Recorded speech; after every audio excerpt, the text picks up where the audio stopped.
যে যেমন আসমানের কোলে রাঙা চাঁদ দুলে। সুবহানাল্লাহ। কবি নজরুল বলে বর্ষা গোলাপ খুশবু তোদের চেয়ে বেশি, যেই জমিনে মোর নবীজি যেতেন যে পথ বেয়ে। আল্লাহু আকবার বলেন। আমার বন্ধুগণ, কবি নজরুল বলেছেন আমার নবী যে রাস্তা দিয়ে হেঁটে যেতেন, পরে যদি কেউ রাস্তা দিয়ে হেঁটে যেত তার কাছে মনে হতো যেন কে যেন পাপড়ির গোলাপগুলো, কে যেন গোলাপের পাপড়িগুলো ছিটিয়ে গেছেন, কে যেন মৃগনাভি কস্তুরীর গ্রাম কে যেন এই রাস্তার ভিতরে ছিটিয়ে গেছেন। এরকম গন্ধ, এরকম সুগন্ধি আল্লাহ তাআলা আমার নবীর গায়ের ভিতরে দান করেছিলেন। আমরা কোন সাধারণ নবীর উম্মত না। এই আসমানের নিচে জমিনের উপর যত নবী রাসূল আল্লাহ প্রেরণ করেছেন, সমস্ত নবী রাসূলের শান মর্যাদা যদি এক পাল্লায় রাখা হয়, আর আমার নবীর শান আর মর্যাদা যদি আরেক পাল্লায় রাখা হয়, আল্লাহর পয়গম্বরের শান মর্যাদা আল্লাহ তাআলার কাছে হাজার হাজার গুণ বেশি হয়ে যাবে। আমার নবী উম্মতের কান্ডারে, উম্মতের দরদি। কিয়ামতের কঠিন ময়দানে নবীজি মাকামে মাহমুদের সিজদায় পড়ে থাকবেন। সমস্ত হাসরবাসী এসে বলবে, ইয়া রাসূলুল্লাহ, আমরা আদমের কাছে গিয়েছি, কোনো সমাধান পাই নাই। আমরা মুসা আলাইহিস সালামের কাছে গেছি, কোনো সমাধান পাই নাই। আমরা ঈসা রূহুল্লাহর কাছে গেছি, কোনো সমাধান পাই নাই। ওগো আল্লাহর পয়গম্বর, আপনি সিজদা উঠান, আল্লাহর দরবারে চলেন। আপনি যতক্ষণ পর্যন্ত সুপারিশ না করবেন ততক্ষণ পর্যন্ত আল্লাহ তাআলা বিচারের ফয়সালা করবেন না।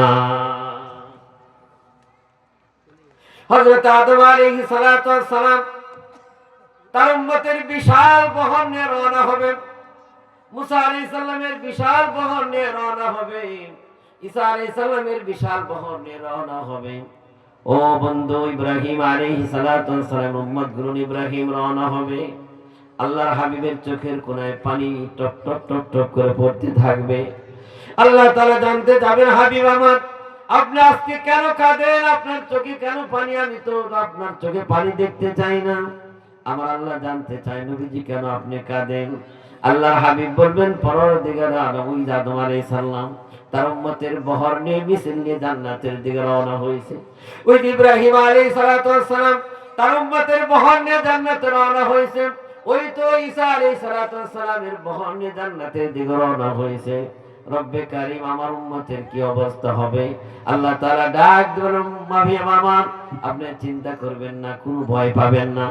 আদম থেকে ঈসা রূহুল্লাহ পর্যন্ত সমস্ত নবীদের উম্মতের সংখ্যা যতগুলো হবে, আপনার উম্মতের জান্নাতের সংখ্যা তার চাইতে কম পক্ষে 4 গুণ বেশি হবে। আল্লাহু আকবার বলে।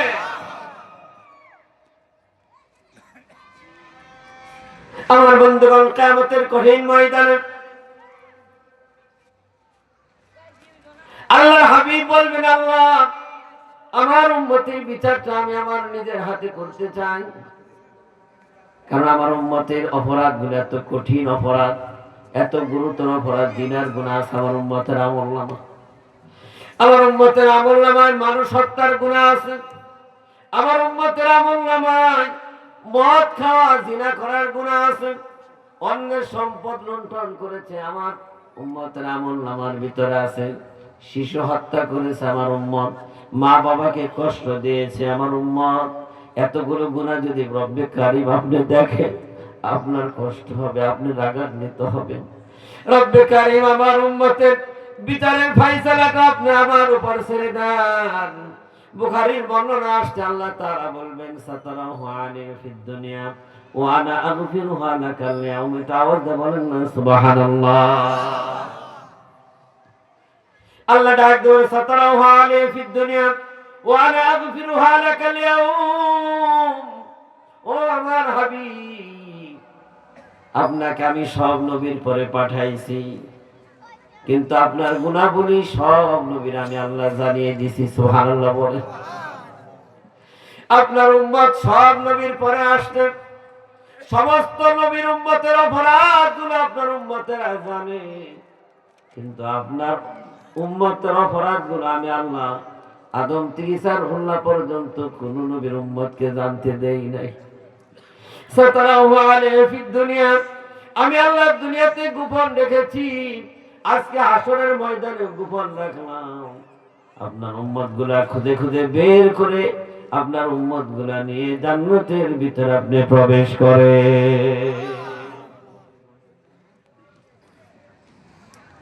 কিন্তু কষ্ট হয়, সেই নবীর অনুসরণ অনুকরণ আমাদের ভিতরে নাই, নবীর ইত্তেবা আমাদের ভিতরে নাই, নবীর সুন্নাত আমার ভিতরে খুঁজে পাওয়া যায় না, নবীর মহব্বত ভালোবাসা আমার অন্তরের ভিতরে নাই। কথা বলেন ঠিক কিনা? আল্লাহ তাআলা বলেছেন, কুল ইন কুনতুম তুহিব্বুনাল্লাহ ফাত্তাবিউনি ইউহিব্বুকুমুল্লাহ। আল্লাহ তাআলা নবী জামাত আপনি আমার বান্দাগুলোকে বলে দেন, যারা আমার ভালোবাসা পেতে চায়, যারা আমার নৈকট্য লাভ করতে চায়, ফাত্তাবিউনি, তারা যেন আপনার অনুসরণ করে। আপনার অনুসরণ করলে কি লাভ হবে? ইয়াগফির লাকুম যুনুবাকুম। আমি আল্লাহ শুধু আমার ভালোবাসায় তারা পাবে না, আমি আল্লাহ আমার দয়া আর মায়ের চাদর দিয়ে আপনার গুনাহগার উম্মতগুলোর অপরাধ আমি আল্লাহ ক্ষমা করে দিব। কষ্ট হয় যে জমিনে আযানের সাথে সাথে যে বাংলার জমিনে চাঁদ উদিত হয়, সূর্য উদিত হয়, আযানের ধ্বনির সাথে সাথে এই বাংলার জমিনে চাঁদ অস্তমিত হয়। কথা বলেন ঠিক কিনা? এই জমিনে কিছু কুলাঙ্গার আছে যারা আল্লাহর নবীকে গালি দেয়, আমার আল্লাহকে পর্যন্ত গালি দেয়। কথা বলেন ঠিক কিনা? আজকে নাস্তিকে ভরে যাচ্ছে আমাদের এই প্রিয় বাংলাদেশটা। আমার আল্লাহকে গালি দেয়, আমার রাসূলকে গালি দেয়। আমার বন্ধুগণ, আপনারা বলেন, কাদিয়ানীদের সাথে দেশের মুসলমানদের কোনো সম্পর্ক আছে? কথা বলেন। কাদিয়ানীরা মুসলমান না কাফের? তারা আমার নবীকে শেষ নবী মানতে চায় না। যারা আমার নবীকে শেষ নবী মানবে না, শাহজালালের এই পুণ্যভূমিতে তাদের জায়গাও হবে। তাদের কোন পণ্য আমরা গ্রহণ করব না, তাদের পণ্য আমরা ক্রয় করব না। কাদিয়ানীদের পণ্য এটা গ্রহণ করা, এটা ব্যবহার করা, এটা হারাম। কথা বলেন ঠিক কিনা? ও বন্ধু, আজকে আমাদের দেশের কিছু বাউল ফাউল এরা আল্লাহ তাআলাকে গালি দেয়, আমার নবীকে গালি দেয়, আমার নবী সম্পর্কে কটূক্তি করে। আমার বন্ধুগণ, 90% মুসলমানের দেশে, শাহজালাল শাহ মাকলুমের এই বাংলাদেশে কোন ফাউলের জায়গা হবে না। কথা বলেন ঠিক কিনা? আজকে আবুল সরকার এই কুলাঙ্কা, সারা দেশের মানুষ তৌহিদি জনতা ফুঁসে উঠেছে, তার ফাঁসি চায়। কথা বলেন ঠিক কিনা? আপনারাও কি ফাঁসি চান? আমার বন্ধুগণ, এই ফাউল তো আপনাদের পাহাড়ি অঞ্চলে বেশি আসে, বেজার হইেন না। এলাকার কিছু মানুষ আছে যে আপনারা গানকে পছন্দ করেন, কিন্তু যে গান পছন্দ করেন এই গানের সাথে আল্লাহ এবং আল্লাহ রাসূলের কোন সম্পর্ক আছে? এটা ফাউল, এটা বাউল না। এই ফাউল আমার আল্লাহরে গালি দিছে। আমার আল্লাহর মুখ নাকি সে খুঁজে পায় না, আমার আল্লাহ নাকি মিথ্যা কথা বলে। নাউযুবিল্লাহ বলবেন। সে আল্লাহর কালামের আয়াতকে ব্যঙ্গ করেছে। সে বলছে কুল আউযু বিরাব্বিন নাস, মালিকিন নাস, ইলাহিন নাস। এখানে আল্লাহ নাসের কথা বলছে, নাউযুবিল্লাহ বলবেন না? আরে কোরআন শরীফের বহু জানে না, অক্ষর জানে না, কিচ্ছু জানে না, এগুলোর পিছে মানুষ দৌড়ায়। এদের গান শুনে, এদের গান শোনা না পায়। এই কান দিয়ে শুনবেন, কিয়ামতের দিন এই কানকে ছিদ্র করে জাহান্নামে উত্তপ্ত রড আপনার কানের ভিতরে ঢুকিয়ে দেওয়া হবে। সুতরাং আপনার আমলকে দুরস্ত করতে হবে, আপনার আমলকে সহি করতে হবে। আল্লাহ রাসূল বলেন, আখলিস দীনাকা ইয়াকফিকাল আমালুল কলিল। আল্লাহু আকবার বলেন। আল্লাহ রাসূল বলেন, তোমার দ্বীনকে খাঁটি করো, তোমার ঈমান খাঁটি করো, তোমার আমল সহি করো, অল্প আমল তোমাকে জান্নাত পর্যন্ত পৌঁছে দিবে। সারা রাত আমল করার দরকার নাই, 5 ওয়াক্ত নামাজ সহিভাবে পড়ে, হক্কানি বুজুর্গের দিনের কাছে যান, অসুবিধা নাই। কিন্তু এরকম ভণ্ড প্রতারক এদের কাছে যে আপনার ঈমান আমল নষ্ট করেন না। বড় দামি আপনি আল্লাহর কাছে। আপনি আল্লাহ তাআলাকে ডাক দেন এই দুনিয়ার জমিন থেকে, আরশে আজিম থেকে রব্বে কারীম আপনার ডাকে সাড়া দিবে। এই জমিন থেকে একজন নারী আল্লাহ তাআলাকে ডাক দিলেন। 28 নম্বর পারার প্রথম সূরা সূরাতুল মুজাদালা। قد سمع الله قول التي تجادلك في زوجها وتشتكي إلى الله والله يسمع تحاوركما إن الله سميع بصير।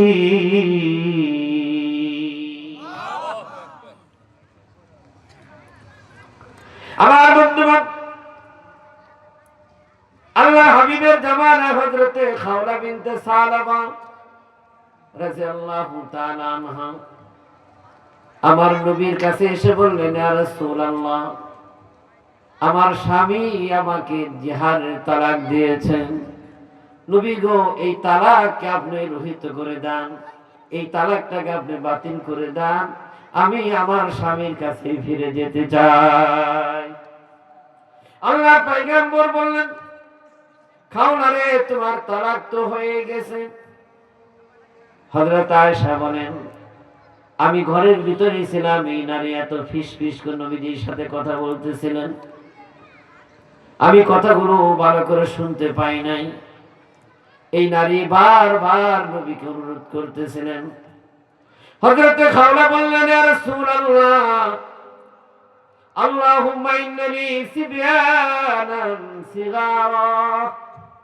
ও আল্লাহর পয়গম্বর, আমার ছোট্ট ছোট্ট কয়েকটা বাচ্চা, এই বাচ্চাগুলো যদি আমি ওদের বাবার কাছে রেখে আসি, তাহলে তো আর দিন থেকে ধ্বংস হয়ে মাহরুম হয়ে যাবে। আর ওদেরকে যদি আমার কাছে নিয়ে আসি গো নবী, তাহলে ওরা তো ক্ষুধার যন্ত্রণায় ছটফট করবে। ও আল্লাহর পয়গম্বর, আমার সংসারে মাও নাই, বাবাও নাই, আমি কার কাছে গিয়ে আশ্রয় নিব গো নবী? আমার তো ভাইও নাই, আমার সংসারে কেউ নাই। ও আল্লাহর পয়গম্বর, এই তালাকটাকে আপনি রহিত করে দেন। নবীজি বললেন, খাওলা রে, তোমার তালাক তো হয়ে গেছে।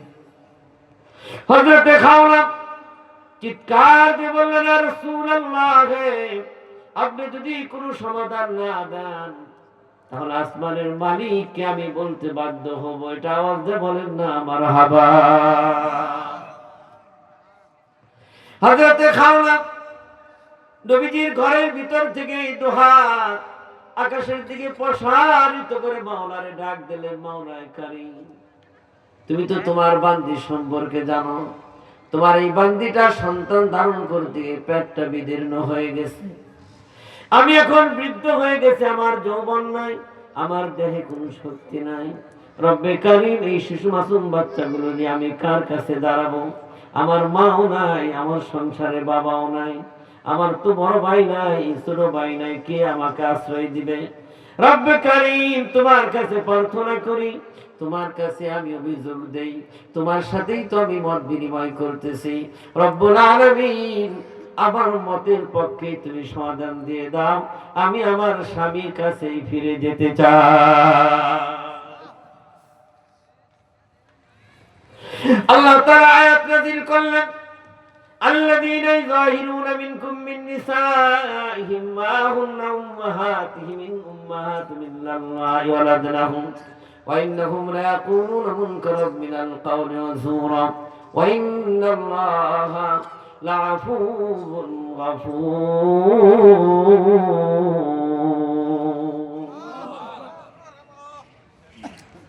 হযরত আয়েশা বললেন, খাওলা রে, হাত নামাও, জিবরাইল এসে গেছে, আয়াত নাজিল হয়ে গেছে। আল্লাহু আকবার বলে।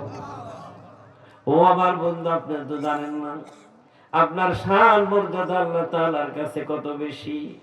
ও আমার মা, ও আমার বোন, আপনি জানেন না, আপনি দুনিয়ার জমিন থেকে মাওলারে ডাক দেন, রব্বে কারীম আরশে আযীম থেকে আপনার ডাকে সাড়া দেয়।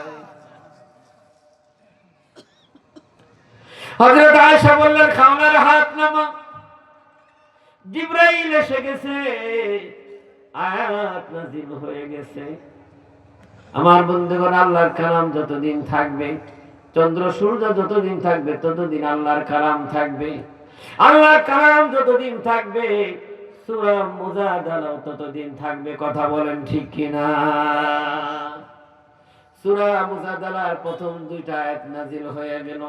قد سمع الله قول التي تجادلك في زوجها وتشتكي إلى الله والله يسمع تحاوركما إن الله سميع بصير।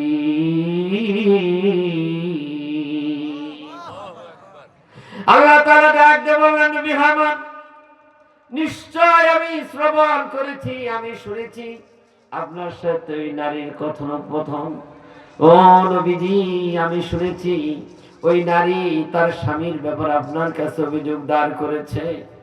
আপনি বলে দেন, দুনিয়ার সমস্ত মানুষদেরকে বলে দেন, তোমরা যারা জিহারের তালাক করো, বিবিদেরকে বলো, বিবিরে তোমার দেহেটা, তোমার দেহের এই অংশটা, তোমার দেহের পিঠটা, তোমার পিঠটা, তোমার সামনের অংশটা, অথবা তোমার চেহারাটা আমার মায়ের মতো। আল্লাহর পয়গম্বর বলেন, প্রথম যুগে, ইসলামের প্রথম যুগে যখন মানুষ এভাবে বলতো, সঙ্গে সঙ্গে তার বিবিটা তার জন্য হারাম হয়ে যেত। আল্লাহ তাআলা আয়াত নাযিল করলেন, আল্লাযীনা ইউযাহিরুনা মিনকুম মিন নিসাইহিম, তোমাদের মধ্যে যারা জিহারের তালাক দাও, তোমরা যারা বলো বিবি আমার মায়ের মতো, আল্লাহ তাআলা বলেন, নবীজি আপনি দুনিয়ার মানুষদেরকে বলে দেন, বিবিরা কখনো মায়ের মতো হতে পারে না। মা তো সেই যে মা 10 মাস 10 দিন আপনাকে গর্ভে ধারণ করেছে, যে মা প্রসব বেদনার কষ্ট সহ্য করেছে, যে মা 2 বছর পর্যন্ত স্তনের দুধ আপনাকে পান করাইলো। আল্লাহর পয়গম্বরকে আল্লাহ তাআলা বলে দেন, নবীজি এই মা হইল তোমাদের মা, তোমাদের বিবিগণ তোমাদের মা হতে পারে না। চিল্লে বলেন না আল্লাহু আকবার। হযরত খাওলা অভিযোগ আল্লাহ তাআলা কবুল করলেন, আল্লাহর দরবারে মঞ্জুর হয়ে গেল। আমার বন্ধুগণ, জিহারের তালাকটা চিরদিনের জন্য আল্লাহ তাআলা রহিত করে দিলেন। এটা আওয়াজ দিয়ে বলেন না সুবহানাল্লাহ। ও মা, মাগো, পর্দার আমার বোনদেরকে বলতেছে, আমার বোনেরা, আল্লাহর পয়গম্বর আপনাদের জন্য একটা চমৎকার হাদিস রেখে গিয়েছেন। আমার খুতবার প্রারম্ভে যে হাদিসটা আমি তেলাওয়াত করেছি, ইন্নাল মারওয়াতা ইযা সাল্লাত খামসাহা ওয়া সামাত শাহরাহা ওয়া আহসানাত ফারজাহা ওয়া আতাত বালাহা দাখালাত মিন আইয়াবিল জান্নাতি শাদ আও কামা ক্বালা আলাইহিস সালাতু ওয়াস সালাম। ও মা, পর্দার আমাদের আমার বোনদেরকে বলতেছি, আমার বোনেরা শুনেন, আল্লাহর পয়গম্বর আপনাদেরকে জান্নাতে যাওয়ার জন্য নবীজি 4টি শর্ত দিয়েছেন, নবীজি প্যাকেজ ঘোষণা করেছেন। গো মা, নবীজির এই প্যাকেজ যদি আপনি গ্রহণ করতে পারেন, আজকের মাহফিল সাক্ষী, আপনি মরার সঙ্গে সঙ্গে কবরটা আমার আল্লাহ আপনার জন্য জান্নাতে পরিণত করে দিবে।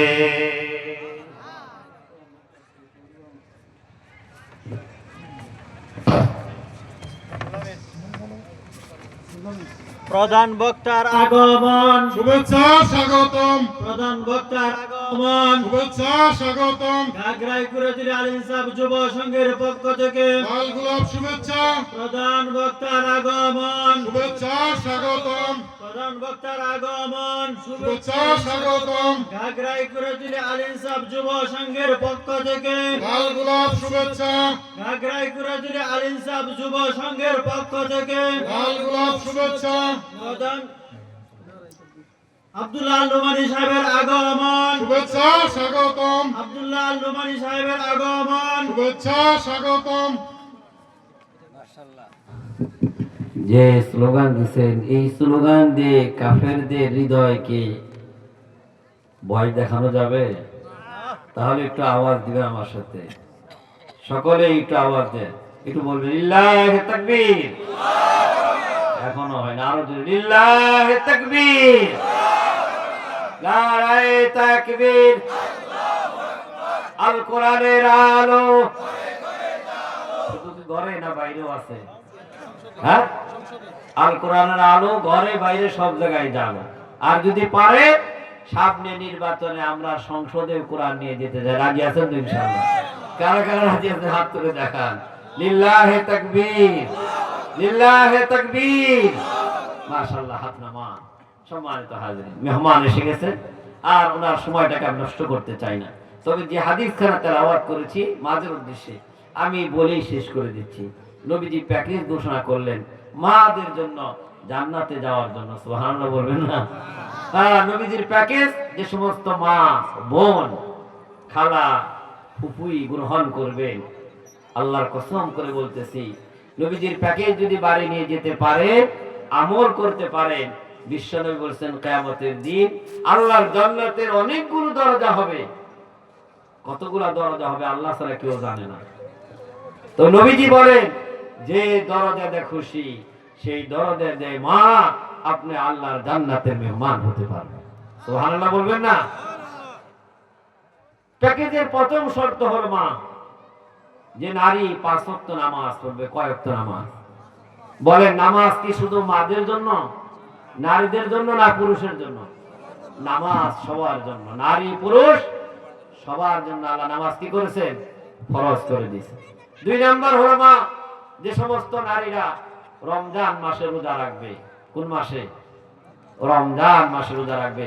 রমজান মাসের রোজা শুধু নারীদের জন্য ফরজ করেছে না আল্লাহ পুরুষের জন্য করছে? কথা বলে, নারী পুরুষ সকলের জন্য রোজা আল্লাহ কি করছে? ফরজ করে দিয়েছেন।